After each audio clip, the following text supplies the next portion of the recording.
dù nhìn con ngay tí nhì biển sinh, dù nhìn con ngay tí nhì cả cố nhìn ngay thằng tôi chỉ đồ ăn kịt xin nhì bay hiểu biển trượt lông theo xin ngay môi sông to chỉ kinh nhì giá tí ngà cây xin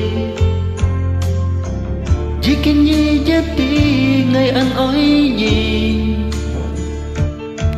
ngày chỉ từ một tuổi nhì chịu cho tàu mây nhì trốn nhìn về môi sông cho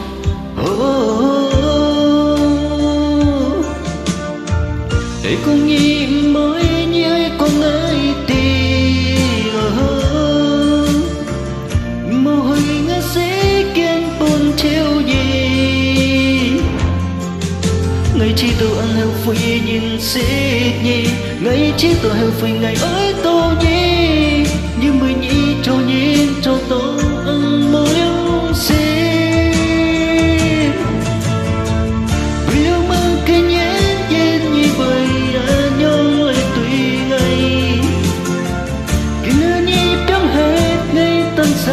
ngã xem lấy chỉ tôi ăn thôi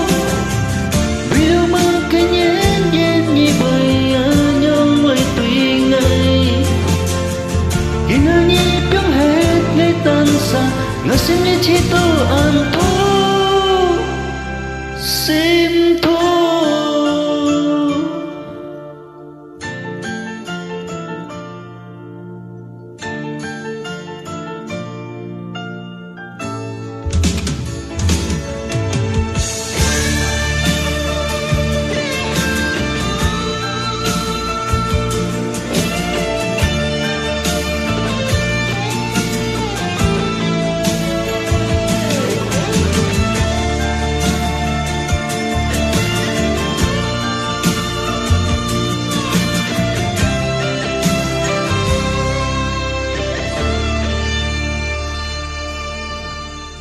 chỉ kinh nhì giá tí ngà cây xin chỉ kinh nhì giá tí ngày ăn ỏi nhì ngày chỉ tao ngày một tuổi nhì cho tổ mây nhì cho nhìn bầy mổ sống cho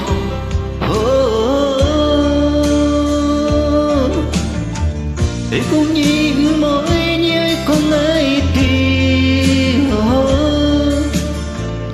mồ hôi ngã sẽ kiên buồn treo gì ngày chỉ tao ăn heo phi nhìn xếp nhì ngày chỉ tao heo phi ngày ơi tôi nhì như mới nhì cho tôi ăn mồ liêu xin vì đâu mà cái nhén nhén nhì bầy nhông lời tùy ngày khi nơi nhì biết hết người tan xa ngã xem lấy chỉ tôi ăn thôi